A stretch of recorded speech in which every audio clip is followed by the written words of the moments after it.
Sir જયમીતભાઈ. હવે ત્રીજો topic છે વ્યક્તિત્વ વિકાસ. આરના બેનનો છે. આરના બેનને વિનંતી કરું કે આવે.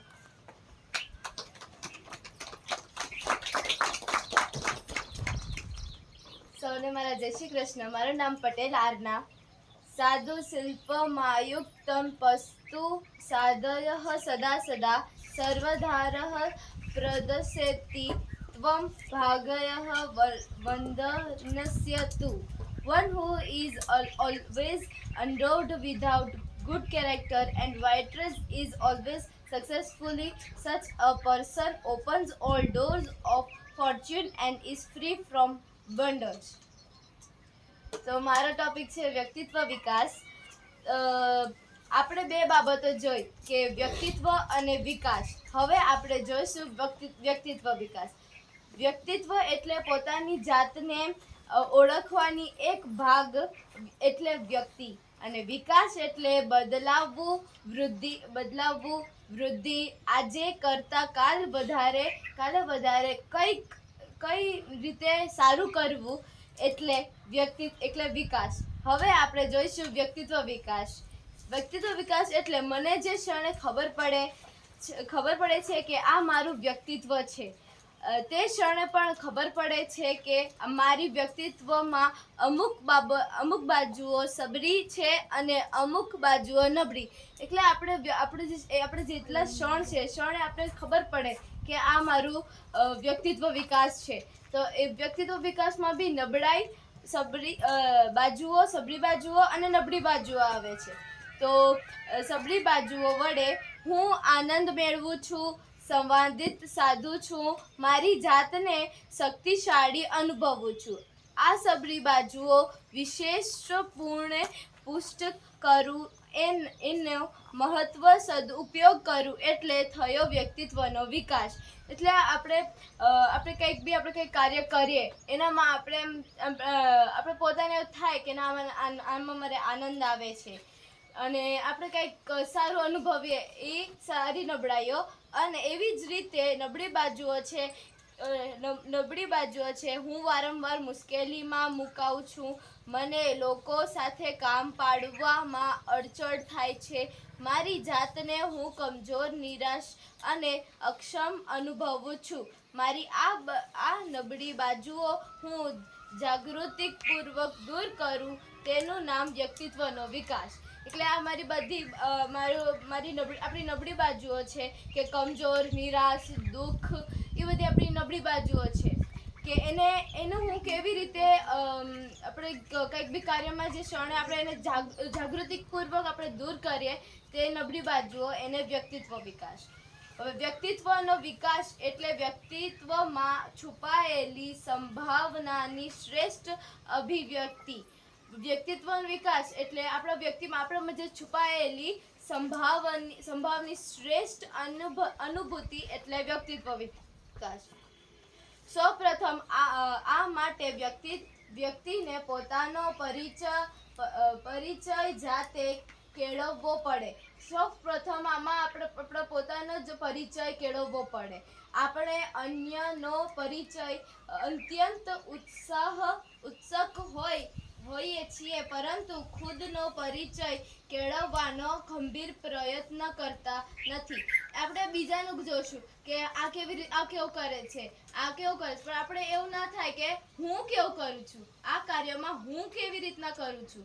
આપણે એમ જોઈએ, આપણે બીજાની ખામી નીકાળીએ કે આનામાં જો આ કાર્ય નથી કરતું, આ તો જો આને આ નથી આવડતું. પણ આપણે એ નથી જોતા કે આપને આવડે છે કે આપને આ નથી આવડતું.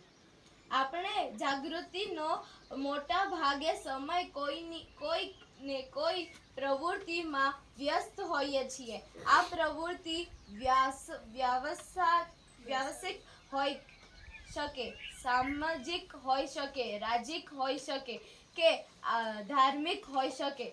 એટલે આપણે જાગૃતિ માટે આપણે જે સમય હોય, કોઈક ને કોઈક પ્રવૃત્તિમાં આપણે આપણો સમય લગાવી દે. પણ આપણે આ પ્રવૃત્તિમાં આપણે વ્યવસાયિક હોઈ શકે, સામાજિક હોઈ શકે, રાજકીય હોઈ શકે કે ધાર્મિક હોઈ શકે. એ કાર્ય સમય પસાર કરવા માટે થતી નથી. આ બધા કાર્ય આપણે સમય પસાર આ કાર્ય ખાલી આપણો સમય પસાર નથી કરતા. પૈસા કમાવા માટે થતી હોય, કશીક પ્રાપ્તિ માટે થતી હોય કે મનોરંજન માટે થતી હોય. આ જે કાર્ય છે એ આપણે પૈસા કમાવા માટે આપણે ઉપયોગ કરી, પછી મનોરંજન માટે આપણે ઉપયોગ કરી. આ પ્રવૃત્તિમાં આપણે કોઈની સાથે સતત હોઈએ છીએ. મનોરંજન પ્રવૃત્તિમાં પણ સિનેમા કે નાટકનો પાત્ર સાથે હોઈએ છીએ. એટલે આ પ્રવૃત્તિ આપણે કોઈને કોઈ સાથે સતત કોઈને કોઈ સાથે આ પ્રવૃત્તિ કરતા રહીએ છીએ. મનોરંજન પ્રવૃત્તિ માટે આપણે સિનેમા જઈએ, પછી થિયેટર જોઈએ, કાં તો નાટક જોઈએ, એવી રીતે. આથી આપણા વિચારો પણ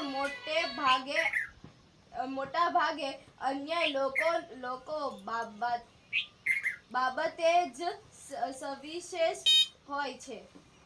શું આપણે નિરાંતે માત્ર આપણી જાત સાથે બેસીએ છીએ ખરા? શું આપણે નિરાંતે માત્ર આપણી જાતે બેસીએ છીએ ખરા? માત્ર આપણે જ વિચાર થોડા સમય માટે પણ નિયમિત રીતે કરીએ છીએ ખરા? આપણને પોતાને આપણા વર્તન માટે ઘણીવાર સતાવાની લાગણી થાય છે, ત્યારે આપણે ફરીવાર પર પસ્તાવવું પડે. કે આપણે આપણા વર્તન માટે આપણે અમુક ટાઈમે આપણે કંઈક કહી દઈએ કે હું કોઈને ખીજાઈ જાઉં, અને પછી છેલ્લે મને અહેસાસ થાય કે ના, આમાં મારી જ ગલતી હતી, એની ગલતી નથી. તો આપણે એ પસ્તાવો ક્યારે થાય? છેલ્લે થાય. એના માટે શું કરવું જોઈએ એનો વિચાર કરીએ છીએ ખરા? એના માટે આપણે શું કરીએ એનો વિચાર આપણે કરીએ છીએ ખરા? વ્યક્તિત્વનો વિકાસ કરવા ઈચ્છનાર ઓછામાં ઓછા 2 બાબતોથી સ્વયં સ્વસ્થ થઈ જવું જોઈએ. એક તો એવી કઈ સંભિક બાજુઓ છે જે થકી પોતાને આનંદ, ઉત્સાહ અને સકિત અનુભવે છે, અને બીજી એવી કોઈ નબળી બાજુઓ છે કે થકી પોતાને દુઃખ, નિરાશ અને દુર્ભવતી અનુભવે છે. આ સબરી બાજુ જે થકી આપણે પોતાને આનંદ, ઉત્સાહ અને શક્તિ અનુભવે છે, અને આ બીજી નબળી બાબતો જે આપણે દુઃખ, નિરાશ, દુર્ભાવતા અનુભવે છે. સબરી અને નબળી બાજુઓ હકીકતે દૂર થઈ ગયેલી ટેવો છે. એટલે આ બધી આપણી ટેવો છે કે અમુક ટાઈમે આપણે આનંદ થાય, અમુક ટાઈમે આપણે દુઃખ થાય, અમુક ટાઈમે આપણે ખુશી થાય, અમુક ટાઈમે તો આપણે નિરાશ થાય, જે હંમેશા બદલાતી જ શક્ય છે. એટલે એ હંમેશા આપણે બદલાય જ છે. ઘડીક વારમાં, ઘડીક ક્ષણે આપણે બદલાય જ છે. વ્યક્તિ જ્યારે જન્મે છે ત્યારે તેની મહત્તમ અનુભૂતિ ઉર્જાની અને આનંદની હોય છે.